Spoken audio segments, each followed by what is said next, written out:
Hello दोस्तों, स्वागत है आप सभी का। जैसे एक बदलाव से आपको आईबीपीएस पीओ प्री का कट ऑफ कम देखने के लिए मिलता है, उसी तरह अब आपको मेंस का कट ऑफ भी कम देखने के लिए मिलेगा। तो चलिए, क्या है गुड न्यूज़ जिससे आपको कट ऑफ पर डायरेक्ट इम्पैक्ट दिखाई देगा, वो हम आपके साथ शेयर करते हैं। और अगर वीडियो देखने आ गए हैं तो वीडियो को कंप्लीट वॉच कीजिएगा, सब कुछ समझ करके जाइएगा। ये वीडियो आपके लिए काफ़ी हेल्पफुल होने वाला है। अब चलिए वीडियो को स्टार्ट करते हैं, लेकिन उससे पहले एक बात ऐड करना चाहेंगे। अगर अभी तक भी आप चैनल को सब्सक्राइब नहीं किए हुए वीडियो देख रहे हैं, तो अगर वीडियो अच्छा लगता है तो एक लाइक वीडियो को दे दीजिएगा, और अगर चैनल से बराबर जुड़े हुए वीडियो देखते हैं तो चैनल को भी सब्सक्राइब कर लीजिएगा। अब चलिए वीडियो को स्टार्ट करते हैं और वो बताते हैं कि क्या है वो गुड न्यूज़ जिससे आपको कट ऑफ कम देखने के लिए मिल सकता है आईबीपीएस पीओ का। तो सबसे पहले अगर आप आईपीएस पीओ का फॉर्म भरते हैं तो आईपीएस क्लर्क का भी फॉर्म भरते होंगे, और भी आईपीएस एसओ का भी, अगर आप एलिजिबल होंगे तो आईपीएस एसओ का भी फॉर्म भरते होंगे। तो अब आपको एक गुड न्यूज़ जो आया आईपीएस की तरफ से, वो था क्या कि इसके पोस्ट प्रेफरेंस को लेकर के, क्या हुआ कि अगर आप आईबीपीएस पीओ क्लर्क एसओ तीनों का फॉर्म भरते हैं, और अगर आपका तीनों में सिलेक्शन होता है, बहुत सारे स्टूडेंट होते हैं जिनका कम से कम दो में सिलेक्शन हो जाता है, या कुछ का एक में होता है और कुछ का तीनों में हो जाता है। तो अब इससे पहले प्रीवियस ईयर में क्या हो रहा था कि अगर आपका तीनों में सिलेक्शन होता है तो आपको तीनों का ज्वाइनिंग लेटर आता था, और अगर आप ज्वाइन नहीं करना चाहते हैं तो किसी एक में आप ज्वाइन नहीं करते हैं तो वो वैकेंसी खाली रह जाती थी, और तब वेटिंग लिस्ट से कैंडिडेट को लिया जाता था। लेकिन अब इस बार से ऐसा नहीं होगा।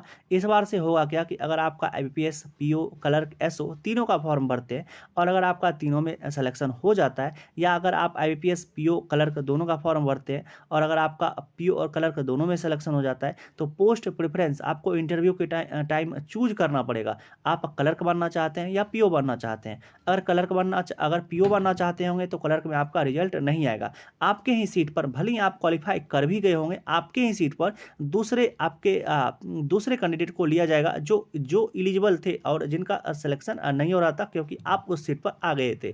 तो इससे क्या होगा कि सिर्फ हम एक सीट पर लेकर के बताए, आपको एक कैंडिडेट का एग्जाम्पल लेकर के बताए, और ऐसा बहुत सारे कैंडिडेट होते हैं जिनका कम से मतलब मिनिमम दोनों एग्जाम में सिलेक्शन हो जाता है, और किसी किसी का तीनों एग्जाम में सिलेक्शन हो जाता है।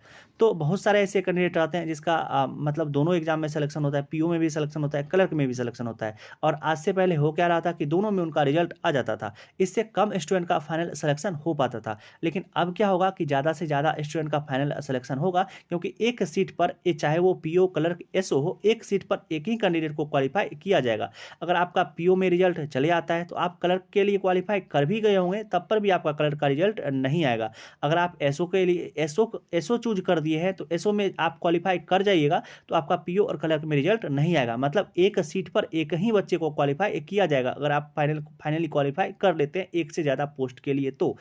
तो इससे क्या होगा कि कट ऑफ पर आपको डायरेक्ट इम्पैक्ट दिखाई देगा इस बार से। तो एक अच्छा खासा गुड न्यूज़ है आप लोगों के लिए कि ज़्यादा, अब जो पहले दिक्कत होता था कि कुछ का पॉइंट 1, पॉइंट 2, पॉइंट 5 ऐसा सब से रह जाता था, तो कट ऑफ पर कम से कम तो उतना इम्पैक्ट दिखाई देगा ही देगा फाइनल कट ऑफ में। कि इससे होगा क्या कि ज़्यादा से ज़्यादा लोगों का सिलेक्शन होगा। और पहले क्या होता था, पहले भी सिलेक्शन होता था, लेकिन क्या होता था कि जिस समय फाइनल रिजल्ट आता था, उस समय क्या होता था कि किसी बच्चे का तीनों में सिलेक्शन हो जाता था। लेकिन अब इस बार से ऐसा आपको देखने के लिए नहीं मिलेगा, और जब इस बार से ऐसा देखने के लिए नहीं मिलेगा तो कट ऑफ निश्चित ही कम जाएगा, क्योंकि ज़्यादा से ज़्यादा स्टूडेंट का सिलेक्शन होगा इस बार, क्योंकि एक सीट पर एक ही स्टूडेंट का सिलेक्शन होगा। जैसे आईबीपीएस पीओ के प्री के एग्जाम में होता क्या चीज़ है कि पहले 10 टाइम्स स्टूडेंट को सेलेक्ट किया जाता था। तो आप प्रीवियस 2 ईयर से देखिएगा क्या कि इसका आईबीपीएस पीओ प्री का कट ऑफ कुछ 50 के अप्रॉक्स रहता है।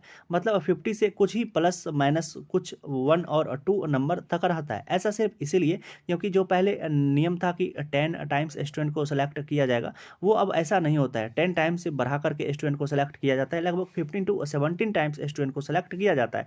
मतलब ज़्यादा से ज़्यादा लोगों को मेंस के एग्जाम के लिए सेलेक्ट किया जाता है।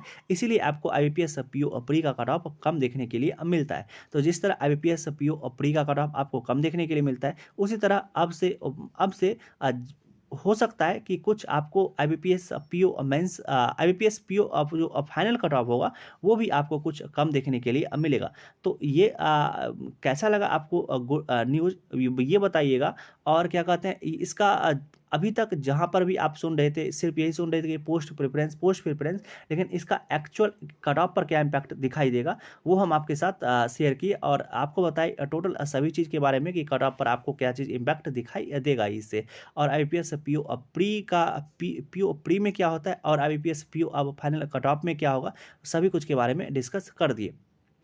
आशा करते हैं आपको सभी कुछ के बारे में अच्छे से समझ में आ गया होगा। तब पर भी अगर आपका कुछ भी डाउट रहता है और अगर आप कुछ सजेशन देना चाहते हैं कि नहीं ऐसा नहीं ऐसा होगा, तो वो भी हमको बता सकते हैं। हमको जो लगा कि IBPS पीओ कट ऑफ में इस पर इम्पैक्ट तो दिखाई देगा, तो वो हम आपके साथ शेयर किए। अब चलिए दोस्तों, आप लोग अच्छे से एग्जाम के लिए प्रिपरेशन करिए और IBPS भी जहाँ तक हो रहा है वो आप लोगों के लिए अच्छा ही कर रहा है। इससे क्या होगा कि ज़्यादा से ज़्यादा स्टूडेंट का सिलेक्शन होगा। अब चलिए दोस्तों, वीडियो को यहीं तक रहने देते हैं। मिलते हैं इसी तरह के किसी दूसरे वीडियो में। तब तक आप अपना ध्यान रखिए। Love you, bye bye.